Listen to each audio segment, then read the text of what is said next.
Pennywise, the iconic clown from Stephen King's 1990 novel It, has made a comeback in a brand new series entitled It. Welcome to Derry. And with season 1's finale concluding in recent weeks, I thought, what better time than now to give my 2 cents? So excuse me for a minute while I fetch myself a shot of whiskey and a noose. Goodness gracious me, where do we start with this? Fair income! Set in 1962 and serving as a prequel to the It Chapter 1 and 2 movies released a few years ago, Welcome to Derry explores deeper into the origin of It, who is basically an alien that crashed into the fictional town of Derry millions of years ago on a meteorite in its original form of something called deadlights, which is basically swirling orange lights, which is kind of weird, but anyway, okay. Feeding on fear, it shapeshifts into whatever it pleases and lures victims before hibernating for 27 years. Enter Pennywise. Long story short, a kid goes missing and a team of young teenagers assemble to investigate. Before too long, they're hallucinating and getting fucked over by it, who transforms into the worst nightmares, such as shit like a flying baby gargoyle and a girl's dead father whose dopey head materializes inside dozens of pickle jars in a supermarket. Then he starts asking for a kiss. Just ridiculous stuff. I could be mistaken for describing a comedy here, and to be honest, it's not far from the truth. I found myself laughing at this crap when apparently you're supposed to feel scared.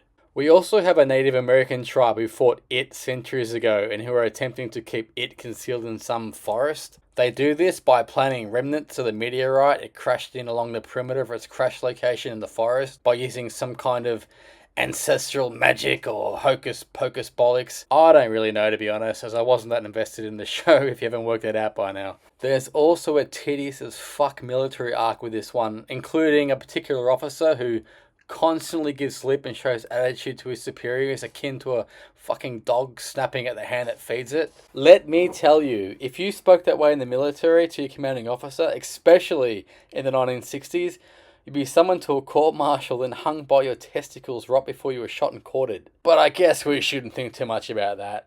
Yeah, discipline isn't the ultimate bedrock of military units worldwide at all. No. I swear the whole subplot with the US military in this show is so dull and mind-numbing, it's infuriating. There's a plot point where military intelligence get wind of its existence and the strength of its energy, so they actively begin trying to pinpoint its location so they can dig it up and utilize it for an advantage in the Cold War. That's right, you heard correctly. The US military want to weaponize it as some kind of trump card in the war against the Soviet Union. Is that not the most daft fucking thing you've ever heard? It just drives home the point, and we see it time and time again, especially in film and television, where writers constantly resort to lazy as fuck writing. And this show has it in spades. Everything from B-grade CGI to background sets that feel ultra staged, the opening credits, which looks like they just threw shit at the wall and whipped something up in an hour using Keynote on an Apple Mac or some other amateurish shite. It's dead set something most of us could probably conjure up on our computers with a basic program. There's not a single animation in the title sequence, just a transition of uninspiring still images. Well done HBO or Warner Brothers or whoever the fuck designed it. You really went all out with this one. But let's get into the core elements, what really defines a good psychological horror experience, shall we? You know, since this series is supposed to be fundamentally a horror, I already mentioned the boneheaded flying baby gargoyle which appears in the opening scene of episode 1. Or how about the dumb as fuck human skin lampshade in episode 2? Or what about the amazing scene with those shoddy as fuck CGI ghosts chasing the kids out of the cemetery on their bicycles like something you'd see from a fucking Goosebumps or Scooby-Doo movie? Scooby-Dooby-Doo! This is the kind of shit that entertains people these days. Seriously? The CGI throughout this whole show is absolutely woeful. Fair income. And the actors are mediocre at best. Yeah, mostly they're kids, I get it, so we lower expectations, but even then, they fall well below the bar. I've seen plenty of kid actors before, and a truckload of them can act better than these dweebs. If I were to say something positive about this show, the aesthetics and cinematography in general look nice, and there was a cool moment in the finale when Pennywise was defeated that lit me up for like half a second, but that's about it. And now this is where all you fanboys scream at your computer and say, "No wonder you didn't like it!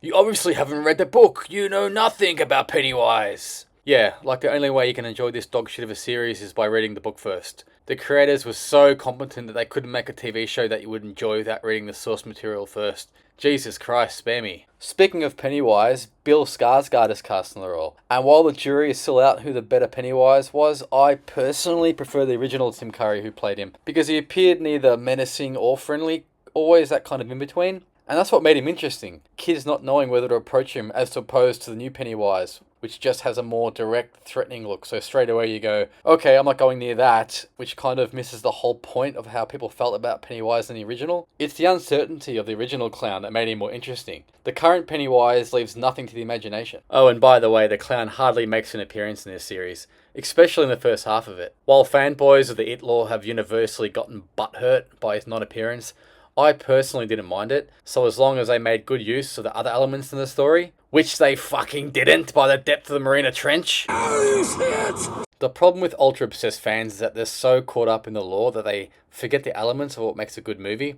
You know, things like tapping into human emotion, characters you actually care about, realistic-looking effects. And since we're dealing with a so-called horror, how about some actual horror? This show couldn't even manage a jump scare for fuck's sake. The only marginal pass I give it as far as a somewhat unnerving scene goes is when I can't remember what his name is, has a vision or an encounter with it in the form of some woman concerning an umbilical cord in his bedroom. If you saw this scene in isolation, you'd perhaps tilt your hat to it and stick around to watch some more. But because all the so-called scary moments in the lead up to it were like borderline comical, you can't help but laugh your ass off. And now I've heard they want to release 2 more seasons of this trash. And if that's the case, I might be looking for a new girlfriend so I'm not forced to sit through another 15 hours of something I liken to Chinese water torture.